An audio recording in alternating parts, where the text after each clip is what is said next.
JT arts science and commerce college for women Malegaon Nashik department of political science के ज़ेर इंसराम online certificate course in leadership development programme का इनेकाद हो चुका है। अब तक के आप कई सारी यूनिट्स का मुतालिया कर चुके हैं। आज के इस लेक्चर में motivational theories and greatest motivators के हवाले से आप अहम और मुफीद मालूमात हासिल करने वाले हैं। मैं अताउर रहमान नूरी इन तमाम ही मालूमात को आप तक पहुंचाने की कोशिश करने वाला हूं। तो आइए इस अहम ऑनलाइन कोर्स की यूनिट 3 का हम आगाज़ करते हैं। सबसे पहले मोटिवेशन होता क्या है, मोटिवेशन की तारीफ़ क्या है, मोटिवेशन कहते किसे है, उसे हम जानने की कोशिश करेंगे। मोटिवेशन यानी तहरीक का पैदा होना। हम जो भी काम करते हैं उस काम को करने के लिए हमें तहरीक कहाँ से मिलती है, जज्बा कहाँ से मिलता है, हम किस तरह से मुतहर्रिक होते हैं, किस तरह से रज़ामंद होते हैं उस काम को करने के लिए, उसे समझना ज़रूरी है। उसे आप एक मिसाल के ज़रिए से समझ सकते हैं। बचपन में जब हम प्राइमरी या सेकेंडरी क्लासेस में थे तो हमारे पेरेंट्स, हमारे वालिदैन हमें मोटिवेट करते थे स्कूल जाने के लिए, रज़ामंद करते थे कोचिंग जाने के लिए या ट्यूशन जाने के लिए। स्कूल से वापस आने के बाद हम खेल कूद में मगन हो जाते थे, पढ़ाई की तरफ से हमारा ध्यान हट जाता था। ऐसे में हमारे पेरेंट्स, हमारे सरपरस्त, हमारे बुज़ुर्ग हमें इस बात के लिए रज़ामंद करते थे कि स्कूल में हमने जो कुछ भी पढ़ा है उसका इआदा किया जाए, उसे रिपीट किया जाए। क्लास टीचर ने जो कुछ भी होमवर्क दिया है उसे कंप्लीट किया जाए, उसे मुकम्मल किया जाए। ये बचपन की बातें थी जब हमें मोटिवेट किया जाता था। अब हम कॉलेज का हिस्सा है, पोस्ट ग्रेजुएशन कर रहे हैं या आप लोग BA या MA के स्टूडेंट्स होंगे। अब आप लोगों को ये नहीं कहा जाता है कि जो भी असाइनमेंट दिया गया है, जो भी क्लास वर्क को घर पे करने के लिए दिया गया है, आप उसे फुलफ़िल कीजिए, आप उसे कंप्लीट कीजिए। आपका खुद का एक शेड्यूल होता है। कॉलेज से वापस आने के बाद उस शेड्यूल के मुताबिक आप अपने तमाम ही कामों को अंजाम देने की कोशिश करते हैं। क्यों? इसलिए कि इस एज में आप मैच्योर हो चुके हैं, बालिग नज़री आप में आ चुकी है और आप सेल्फ मोटिवेटेड हो चुके हो। बचपन में आपको मोटिवेशन की ज़रूरत थी, लेकिन इस उम्र में आप खुद सेल्फ मोटिवेटेड हो चुके हो। आप जानते हो आप वर्दी हो चुके हो। आपको इस चीज़ का एहसास है कि आपकी डिग्री की वैल्यू क्या है, आपकी एजुकेशन की वैल्यू क्या है। इस सबब से आप अपना 100% एजुकेशन में देने की कोशिश करते हो। तो ये तहरीक कहाँ से हमें मिलती है, इसे ही कहा जाता है मोटिवेशन। अब मोटिवेशन हर एक में अलग अलग हो सकता है। मोटिवेशन आता कहाँ से है, आपको बूस्ट मिलता कहाँ से है, आपने मोटिवेशन कहाँ से हासिल किया, ये तमाम एक प्रोसेस के ज़रिए से होता है। उस प्रोसेस को समझना ये बहुत ज़्यादा ज़रूरी है। अगर आपने प्रोसेस को समझ लिया तो मोटिवेशन थ्योरी को समझने में बहुत ज़्यादा आपको आसानी होगी। सबसे पहले आप ये जानने की कोशिश करें कि मोटिवेशन आता कहाँ से, मोटिवेशन का आगाज़ कहाँ से होता है। देखिए, आपने एक मुहावरा सुना होगा कि ज़रूरत ईजाद की माँ होती है। जब तक ज़रूरत नहीं होगी किसी भी किस्म की ईजाद नहीं हो सकती। मोटिवेशन के लिए भी, तहरीक के लिए भी ईजाद का या ज़रूरत का होना बहुत ज़्यादा ज़रूरत है। अगर आपके पास ज़रूरत है तो मोटिवेशन अज खुद आ जाएगा। अगर ज़रूरत नहीं है तो मोटिवेशन नहीं आ सकते।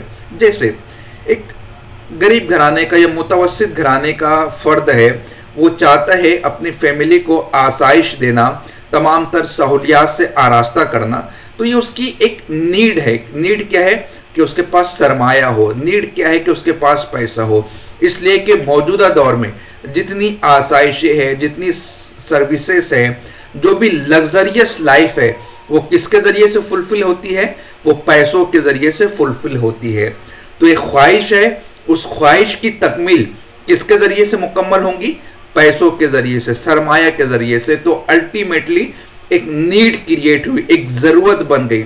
अब जब ज़रूरत आ गई तो फिर टेंशन होता है। किस बात को लेकर टेंशन होता है? कि उस नीड को हम किस तरह से मुकम्मल करें।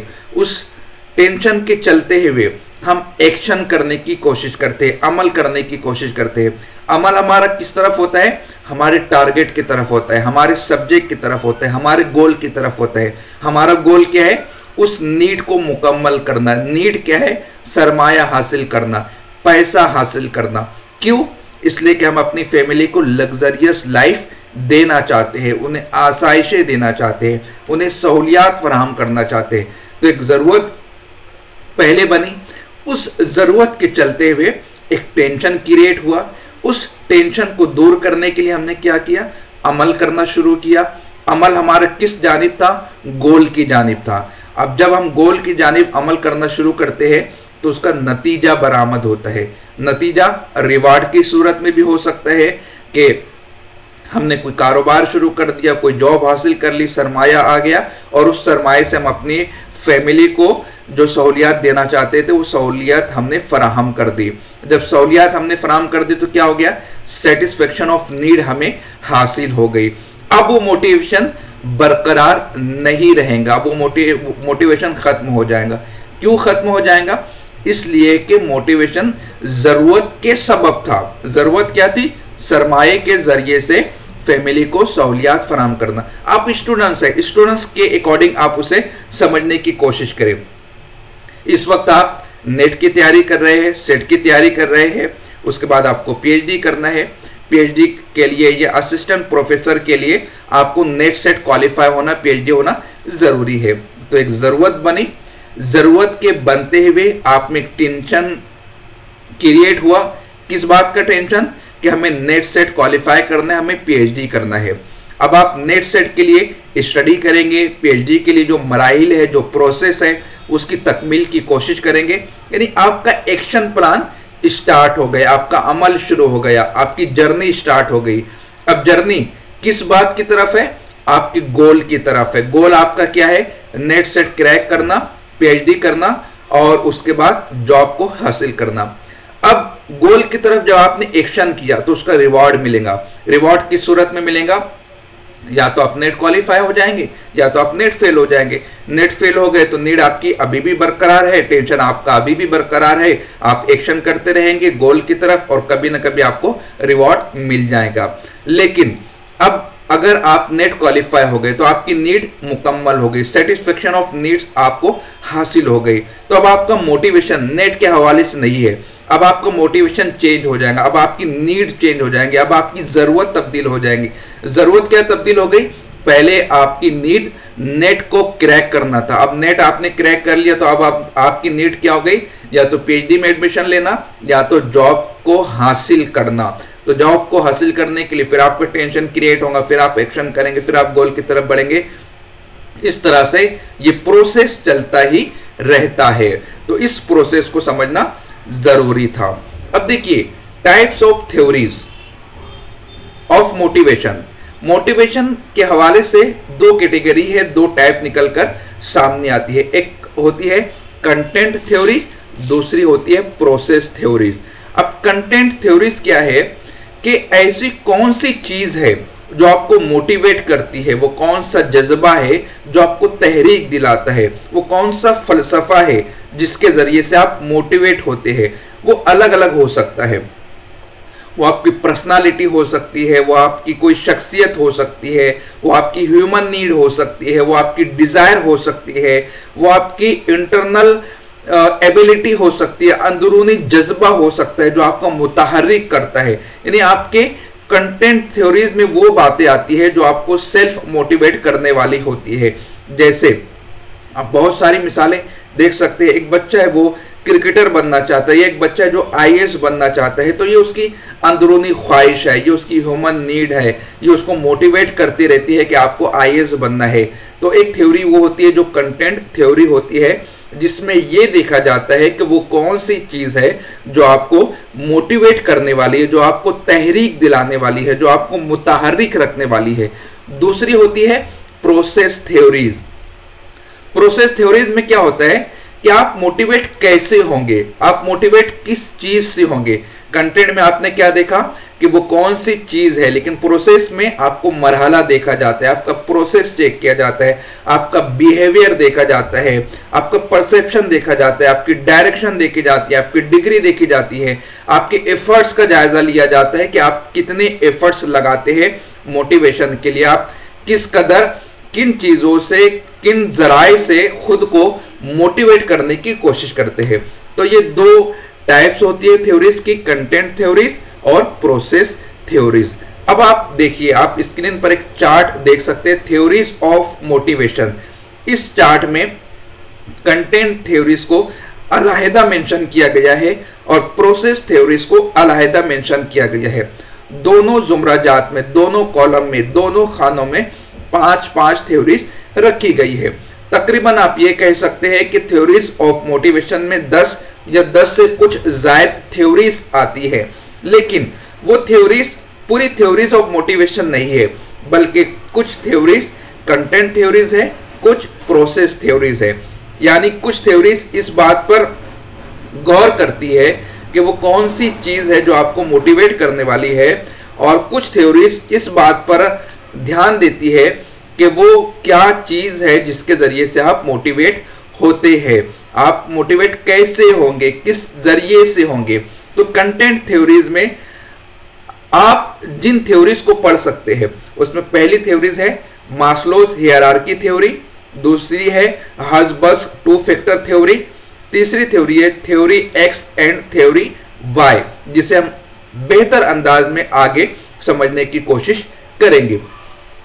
चौथे नंबर की थ्योरी है अचीवमेंट मोटिवेशन थ्योरी और पांचवी है ERG थ्योरी। इन पांचों थ्योरीज को बेहतर अंदाज में हम समझने की कोशिश करेंगे और जानने की कोशिश करेंगे कि मोटिवेशन आता कहां से है, मोटिवेशन होती कैसे है और किस तरह से हम खुद को मोटिवेट कर सकते हैं। जबकि प्रोसेस थ्योरीज में goal setting theory, equity theory, expectancy theory, Porter and Lawler expectancy theory, reinforcement theory वगैरह का भी आप जायजा ले सकते हैं। तो आइए सबसे पहले हम मास्लो हियरार्की थ्योरी, ये दी गई थी अब्राहम मास्लो के जरिए से सन 1942 में। यहां पर मास्लो ने एक क्लिनिकल एक्सपेरिमेंट किया था और क्लिनिकल एक्सपेरिमेंट के जरिए से सबसे एक सवाल पूछा था, एक क्वेश्चन अराइज किया था। वो सवाल क्या था कि ऐसा कौन सा जज्बा है जो आपको काम करने पर रजामंद करता है, वो कौन सी चीज है जो आपको काम पर उभारती है, काम पर उकसाती है।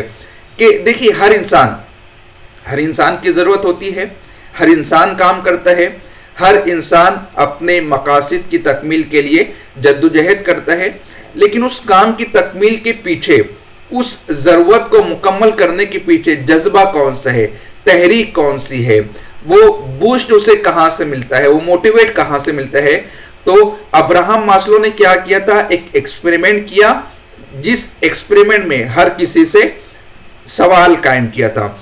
अब जरूरत हर इंसान की अलग अलग होती है, फिजियोलॉजिकल नीड होती है, सेफ्टी नीड होती है, फिर स्टीम नीड होती है, सेल्फ एक्चुअलाइजेशन की नीड होती है, नीड हर इंसान की जरूरत होती है।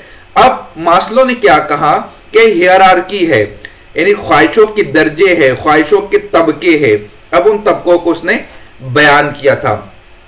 पहला दर्जा उसने बयान किया फिजियोलॉजिकल नीड। फिजियोलॉजिकल नीड, अब देखिए हर इंसान की जरूरत, जिसे आप कह सकते हैं रोटी, कपड़ा और मकान, जिसमें इंसान चाहता है, ये सबसे पहली नीड होती है कि उसे खाना मिल जाए, उसे पानी मिल जाए, उसे रहने के लिए अच्छा घर मिल जाए, उसे आराम के लिए जगह मिल जाए, मौसम से बचने के लिए उसे कपड़े मिल जाए। तो फिजियोलॉजिकल नीड होती है, ये पहली नीड हो गई। पहली नीड इंसान की जब फुलफिल हो जाती है, जब मुकम्मल हो जाती है, तो दूसरी नीड की तरफ बढ़ता है, दूसरी जरूरत की तरफ बढ़ता है। दूसरी जरूरत क्या है, सेफ्टी नीड, यानी उसे सिक्योरिटी हासिल हो जाए, उसे सेफ्टी हासिल हो जाए, उसे जॉब मिल जाए, सेफ्टी उसे हासिल हो जाए, उसे पेंशन मिल जाए, वो हेल्थ प्लान ले लेता है, वो आगे की सोचने लगता है, वो फ्यूचर प्लानिंग करने लगता है। ये कब होता है? मास्लो के मुताबिक जब पहली जरूरत मुकम्मल हो जाती है तो इंसान दूसरी जरूरत की तरफ बढ़ता है। यानी पहले रोटी कपड़ा मकान हासिल हो जाए, उसके बाद वो जॉब की फिक्र करता है, जॉब हासिल हो जाए तो फिर वो पेंशन की फिक्र करता है, अगर पेंशन प्लान उसके पास नहीं है तो वो हेल्थ प्लान लेने की कोशिश करता है, LIC पॉलिसीज लेने की कोशिश करता है, अपनी फैमिली को सिक्योर करता है, उनकी सेफ्टी की कोशिश करता है। जब ये हासिल हो जाए तो तीसरे दर्जे में कदम बढ़ाता है। तीसरा दर्जा क्या है? Social need. सोशल नीड में हर इंसान ये चाहता है कि समाज में उसे रिस्पेक्ट मिले, समाज उसे जाने, समाज उसे पहचाने, उसका एक रुतबा हो, उसका एक मान सम्मान हो, उसका एक स्टेटस हो। वैसे भी कहा जाता है कि इंसान समाजी जानवर है, इंसान समाज में रहना पसंद करता है, घुल मिल कर रहना पसंद करता है। वो अपने इर्द गिर्द में इंसानों को चाहता है जिनके साथ वो अपना दुख दर्द बांट सके। सोशल नीड्स, आप देखिए, आप स्टूडेंट्स है, हम लेक्चरार है, लेकिन अब एक सोशल प्लेटफॉर्म के जरिए से हम जुड़ते हैं, हम अपने ख्यालात विमर्श करते हैं, कभी सोशल साइट्स का इस्तेमाल करते हैं, फेसबुक है, ट्विटर है, लिंक्डइन है, स्क्राइब्ड है, स्लाइड शेयर है, आर्काइव्स है, वहाँ पर हम अपने ख्यालात को बयान करने की कोशिश करते हैं। हमें कुछ अफकार बयान करने हैं तो हम YouTube का सहारा लेते हैं। तो ये सोशल साइट्स है जहाँ पर हमारी एक बॉन्डिंग होती है, हम समाज के साथ जुड़ना चाहते हैं, हम अपने ख्यालात को समाज के सामने पेश करना चाहते हैं। जब इस ख्वाहिश की तकमील हो जाती है तो उसके बाद आती है फिर स्टीम नीड। इसमें क्या है? प्रेस्टीज चाहिए, इसमें क्या है? सेल्फ रिस्पेक्ट चाहिए, इसमें क्या है? स्टेटस चाहिए। देखिए, जॉब क्या है? वो दूसरे दर्जे की नीड है।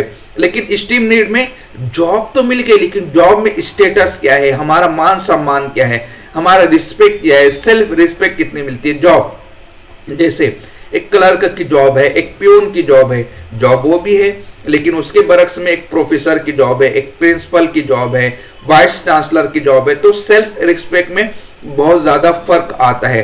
तो स्टीम नीड, जब स्टीम नीड क्लियर हो जाती है तो उसके बाद में फिर आता है सेल्फ एक्चुअलाइजेशन। ये हर किसी को नहीं मिलता है, हर कोई इस नीड तक नहीं पहुंच पाता है।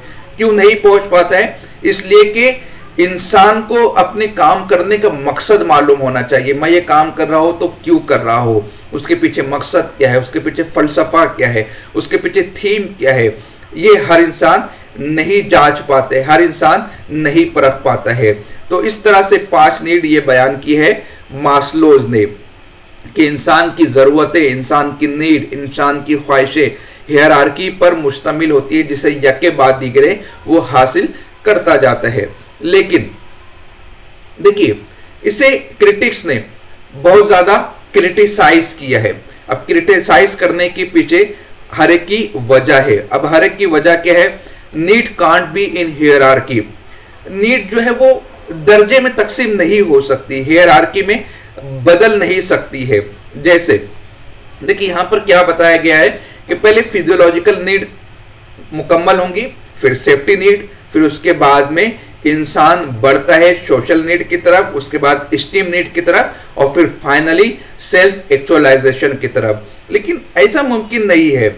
अब देखिए, फिजियोलॉजिकल नीड, बाज इंसान के पास कुछ होता नहीं है, यानी उसके पास रोटी नहीं है, कपड़ा नहीं है, मकान नहीं है, लेकिन उसकी ख्वाहिशें, वो दर्जों में आप उसे नहीं भाग सकते।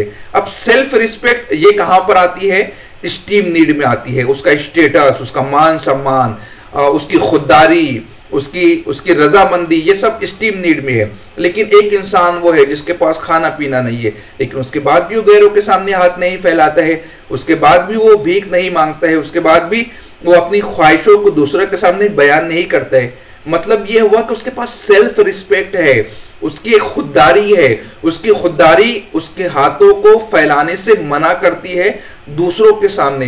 तो जो मास्लो की थ्योरी है हियरार्की पर मबनी, नहीं हो सकती। अब हर वक्त नीड्स का होना जरूरी नहीं है, कभी परसेप्शन हो सकता है, कभी एक्सपेक्टेशन हो सकता है, उसका खुद का बिहेवियर हो सकता है, तो सिर्फ नीड ही काफी नहीं होती है। तो ये कुछ क्रिटिसिज्म थे जिसे क्रिटिक्स ने क्रिटिसाइज किया था। अब अगली थ्योरी को हम, हाँ, उसमें अब एक चीज और निकल कर आती है, many needs at the same time, कि इंसान की नीड जरूरी नहीं है कि एक के बाद एक फुलफिल होते रहे, बाद मर्तबा बहुत सारी नीड एक साथ आ जाती है। जैसे इंसान फिजियोलॉजिकल नीड को भी मुकम्मल करने की कोशिश करता है, जॉब भी हासिल करने की कोशिश करता है, सेल्फ रिस्पेक्ट भी तलाश करता है, डिग्निटी को भी तलाश करते हैं, अपना एक स्टेटस भी चाहता है। तो बहुत सारी ख्वाहिशें एक साथ भी आ सकती हो, दर्जा बदर्जा हो, ऐसा जरूरी नहीं है। इसी तरह different needs in different countries के, जापान में आप देखिए, जापान में, चाइना में इंसान काम को तरजीह देने की कोशिश करते हैं, इंडिया में ऐसा नहीं है। हम यहाँ पर थोड़े से लेजीनेस का शिकार होते हैं। हम यहाँ पर कोशिश करते हैं, जैसे कोई छुट्टी आ गई है, फ्राइडे को छुट्टी आ गई है, अब अगला संडे आने वाला है, तो हमारी कोशिश क्या होती है, फ्राइडे को तो छुट्टी है ही, सैटरडे की छुट्टी हम डाल देते हैं, संडे तो छुट्टी का आने वाला है, तो 3 छुट्टियां हमें एक साथ मिल जाएगी। यानी एक लेजीनेस है, कंट्री टू कंट्री है। लेकिन बाज दूसरे मुल्कों में ऐसा नहीं होता है, वो छुट्टियों को असेंबल करने की कोशिश नहीं करते, वो काम पर तवज्जो देते हैं, वो अपने फ्यूचर प्लान के हवाले से बहुत ज़्यादा एक्टिव होते हैं। अब आइए दूसरी थ्योरी को हम देखने की कोशिश करते हैं, वो हर्ज़बर्ग 2 फैक्टर थ्योरी है। ये थ्योरी दी गई थी फ्रेडरिक हर्ज़बर्ग के जरिए से, जिसे 2 फैक्टर थ्योरी भी कहा जाता है। 1950 में ये थ्योरी निकल कर आई थी। अब इसमें क्या किया गया था कि फ्रेडरिक ने 200 अकाउंटेंट्स एंड इंजीनियर्स के ऊपर अप्लाई किया था, एक एक्सपेरिमेंट किया था, और ये जानने की कोशिश की थी कि इंसान में वो क्या चीज़ है, ऐसा क्या है जो आपकी जॉब में आपको पसंद है, और ऐसा क्या है जो आपकी जॉब में आपको नापसंद है। यानी 200 लोगों पर फ्रेडरिक हर्ज़बर्ग ने 2 सवालात पूछे थे। पहला सवाल क्या था, what is about your job that you like. Second question था, what is about your job that yours dislike. यानी वो क्या चीज है जो आप अपनी जॉब में पसंद करते हैं, और वो क्या चीज है जो आपकी जॉब में आप नापसंद करते हैं। तो इससे 2 फैक्टर्स निकल कर आए थे। एक को फ्रेडरिक ने नाम दिया हाइजीन का, दूसरे को नाम दिया मोटिवेशन का।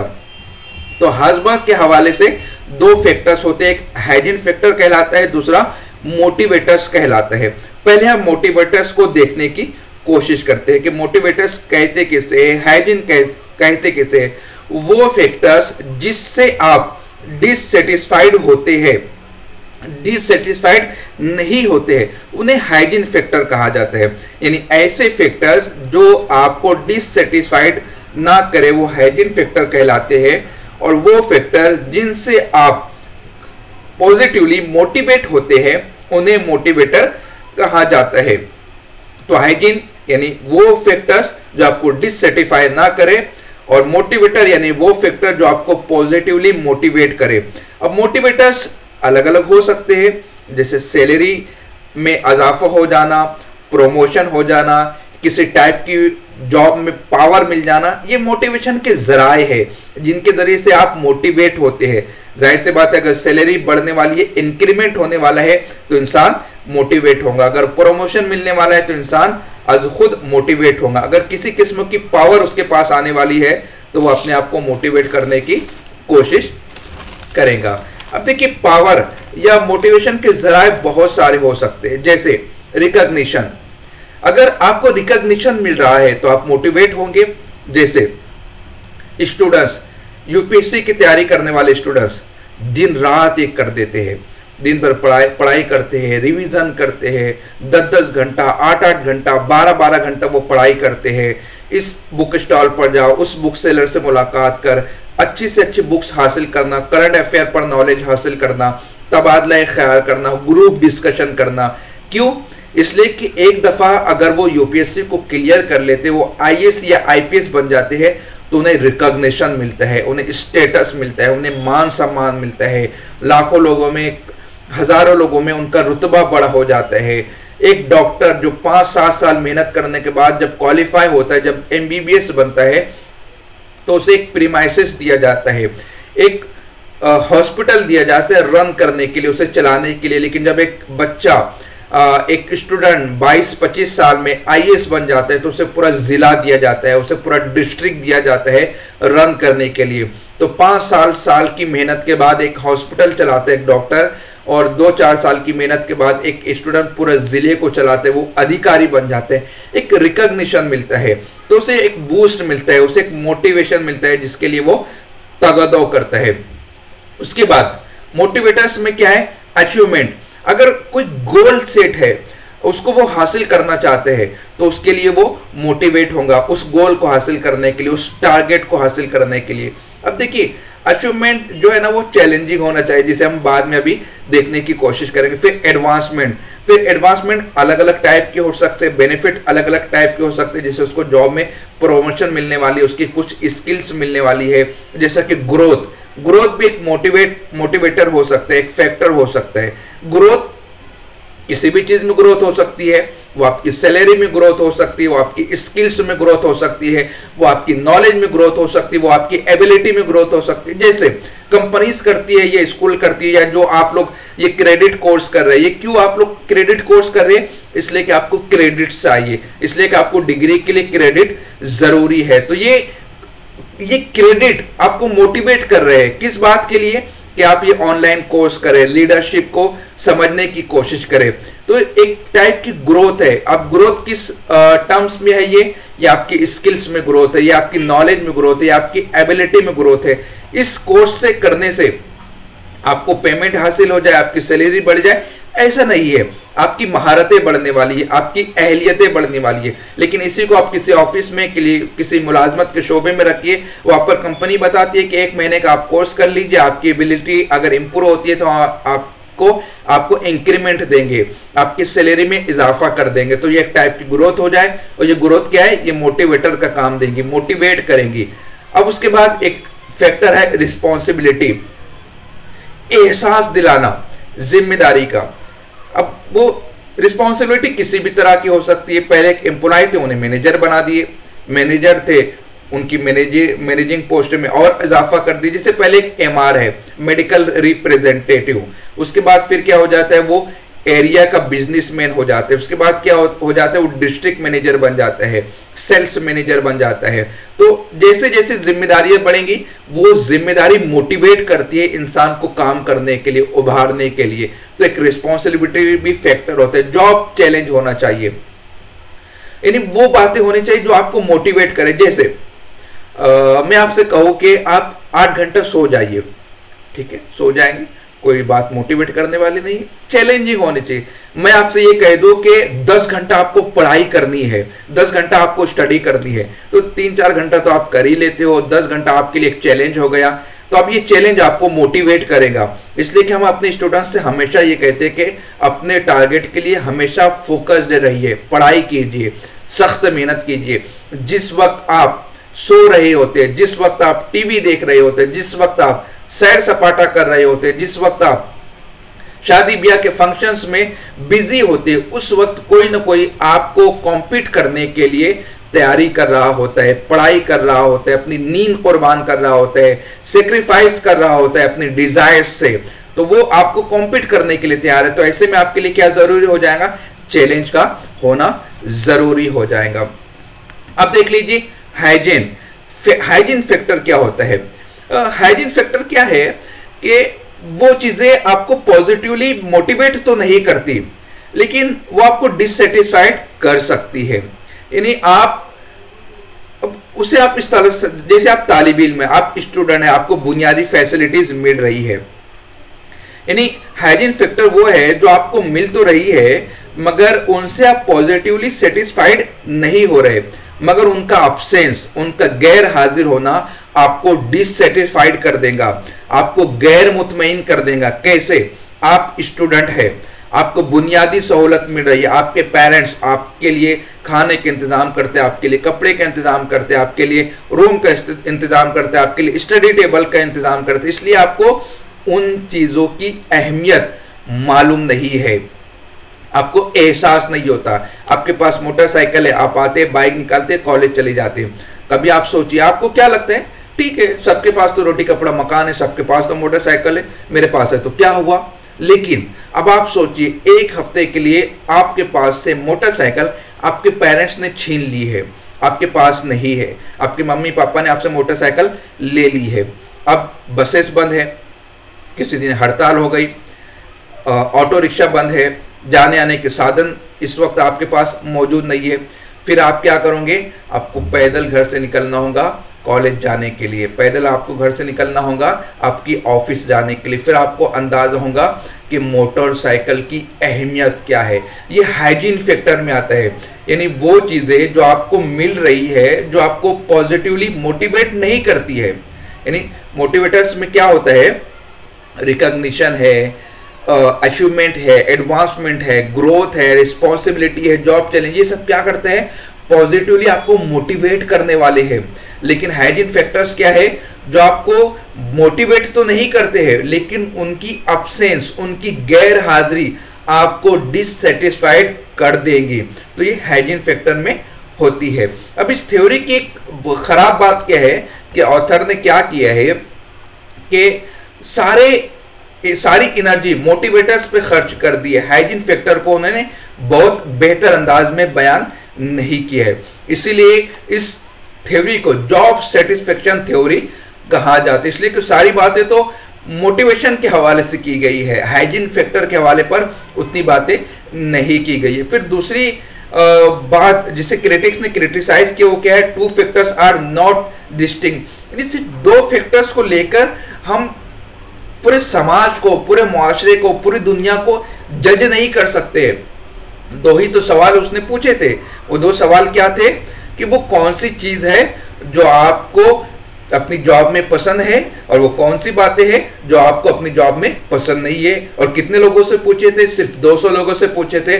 उन 200 लोगों पे एक्सपेरिमेंट करके टू फैक्टर थ्योरी बनाई गई, जिसे हाइजीन फैक्टर्स कहा गया और मोटिवेशनल फैक्टर्स कहा गया। इसीलिए उसे क्रिटिसाइज किया गया कि टू फैक्टर्स इनफ नहीं होते हैं किसी भी चीज को जज करने के लिए, सेटिस्फेक्शन को, डिससेटिस्फेक्शन को। अब ये यूनिवर्सल भी नहीं है। क्यों यूनिवर्सल नहीं है? इसलिए कि जो स्टडी की गई है वो कितने लोगों पर की गई है? सिर्फ 200 लोगों पर की गई है। और वो 200 लोग अलग अलग शोबाजात के नहीं थे, अलग अलग फील्ड्स के नहीं थे। वो 200 लोग सिर्फ अकाउंटेंट्स थे और इंजीनियर्स थे। अब less importance to hygiene factors, जैसा कि मैंने अभी कहा कि इस ऑथर ने क्या किया है कि हाइजीन फैक्टर्स के ऊपर ज्यादा तवज्जो देने की कोशिश नहीं की। फिर एक तरह का क्रिटिसिज्म ये भी है कि सेटिस्फेक्शन एंड प्रोडक्टिविटी पर बात नहीं की गई है। देखिए, सेटिस्फेक्शन, आप जॉब से खुश है, आपको सैलरी मिल रही है, आपको मान सम्मान मिल रहा है, आपकी फिजियोलॉजिकल नीड पूरी हो रही है, आपकी स्टीम नीड पूरी हो रही है, आप सेटिस्फाइड है। लेकिन प्रोडक्टिविटी पर बात नहीं की गई है। अगर एक आदमी सेटिस्फाइड है तो क्या वो 100% काम करेगा? इस पर बात नहीं की गई। आप गवर्नमेंट सेक्टर में चले जाइए, वहां पर उन्हें सब कुछ मिलता है, सैलरी मिलती है, मान सम्मान मिलता है, उनके वर्किंग आवर्स कम होते हैं, उसके बाद भी वो काम नहीं करते हैं। यानी कि प्रोडक्टिविटी पर यहाँ पर बात नहीं की गई है। तो सब कुछ हासिल होने के बाद भी जो मोटिवेशन मिलना चाहिए, जो तहरीक के लिए, तहरीक किस बात के लिए? काम करने के लिए, एक्स्ट्रा एनर्जी मिलना चाहिए, बूस्ट मिलना चाहिए लोगों की ज़रूरत को मुकम्मल करने के लिए, तो वो बातें यहाँ पर पेश नहीं की गई है। तो अगली थ्योरी देख लेते हैं जो कि डगलस की जरिए से पेश की गई थी, theory X and theory Y. 1957 में ये थ्योरी पेश की गई थी। अब इसमें क्या बताया गया है? इसमें बताया गया कि इंसान, पूरी दुनिया में दो तरह के इंसान होते हैं। अब दो तरह के इंसान किस तरह से होते हैं? एक में थ्योरी एक्स, यानी थ्योरी एक्स में वो लोग आते हैं जो काम करना ही नहीं चाहते हैं। अगर आप उनसे काम लेना चाहते हैं तो आपको उन्हें कंट्रोल करना होगा, आपको उन्हें काम बताना पड़ेगा कि ऐसा कीजिए, वैसा कीजिए। वो आपके बताए हुए रास्ते पर सिर्फ अमल करेंगे, वो खुद से कोई काम करने की कोशिश नहीं करें। उन्हें डायरेक्शन की जरूरत होती है, उन्हें कंट्रोल करने की जरूरत होती है, तब कहीं जाकर वो काम करते हैं। थ्योरी वाई में क्या होता है? थ्योरी वाई में वो लोग आते हैं जो सेल्फ मोटिवेटेड होते हैं, जो खुद से काम करना चाहते हैं, जो कमिटेड होते हैं अपने काम के हवाले से। उन्हें रेस्ट मिले ना मिले वो काम करना चाहते हैं, उन्हें इंसेंटिव मिले ना मिले वो खुद से मुतहर्रिक होते हैं। जैसे कि मैंने इससे पहले मिसाल दी है, जापानीज लोग, चाइनीज लोग, वो सेल्फ मोटिवेटेड होते हैं, वो काम करना चाहते हैं। थ्योरी एक्स में हम इंडियंस आते हैं, वो फ्राइडे की छुट्टी मिली, सैटरडे को छुट्टी डाल दी और फिर संडे मर्ज करके 3 दिन एंजॉय कर दिया, एक ट्रिप बना ली। तो थ्योरी एक्स में हम लोग आते हैं, थ्योरी वाई में वो लोग आते हैं। तो ये 2 फैक्टर्स, तो 2 तरह की थ्योरी है, theory X and theory Y. Douglas ने ये पेश की थी, थ्योरी एक्स में जो काम करना नहीं चाहते और थ्योरी वाई में जो लोग सेल्फ मोटिवेटेड होते हैं। अब अगली थ्योरी हम देख लेते हैं, मैकलेंड्स थ्योरी ऑफ नीड्स अचीवमेंट। ये थ्योरी होती है मोटिवेशन ऑफ थ्योरी, जो कि पेश की गई थी 1960 में। किसके जरिए से पेश की गई थी? डेविड मैकलैंड के जरिए से पेश की गई थी। अब इस थ्योरी में उन्होंने क्या किया है कि 3 तरह की नीड बताई है, 3 तरह की नीड। अब 3 तरह की नीड क्या है? Achievement need, power need, affiliation need. अब यानी अब अचीवमेंट नीड में क्या है कि इसमें इंसान इसलिए काम करता है कि वो खुद के रिकॉर्ड को ब्रेक करना चाहता है, उसे अचीवमेंट चाहिए, उसे टारगेट चाहिए। अब एक इंसान है, वो काम कर रहा है तो उसका खुद का एक स्टैंडर्ड है, वो चाहता है कि काम लोअर लेवल पर भी हो सकता है, लेकिन जो मेरा मान है, मेरा सम्मान है, मेरा स्टेटस है, मेरा एक स्टैंडर्ड लेवल है, मैं इस काम को उस लेवल तक ले जाकर करने की कोशिश करूंगा। वो खुद के लिए टारगेट सेट करता है, तो उसकी खुद की अचीवमेंट्स के लिए वो लोग मेहनत करते हैं।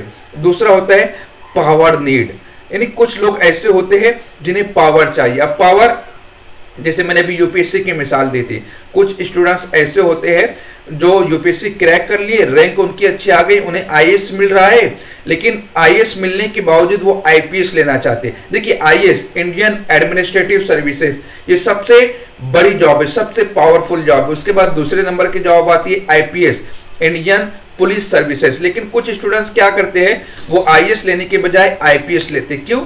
आईएएस एक ऑफिस में बैठकर काम करता है, लेकिन आईपीएस ग्राउंड लेवल पर काम करता है, जमीनी सतह पर काम करता है। आईएएस कार में बैठकर गुजर जाए, किसी को मालूम नहीं पड़ता। आईपीएस अगर बड़ी हाईवे से भी गुजर जाए तो एक रुतबा होता है, एक आदमी सिंघम टाइप बनना चाहता है, उसे एक बूस्ट मिलता है, एक वर्दी का रोब होता है, और जब वो गली मोहल्ले में चलता है तो लोग उसे हसरत भरी निगाहों से देखते हैं। तो एक पावर होती है, एक डिग्निटी होती है।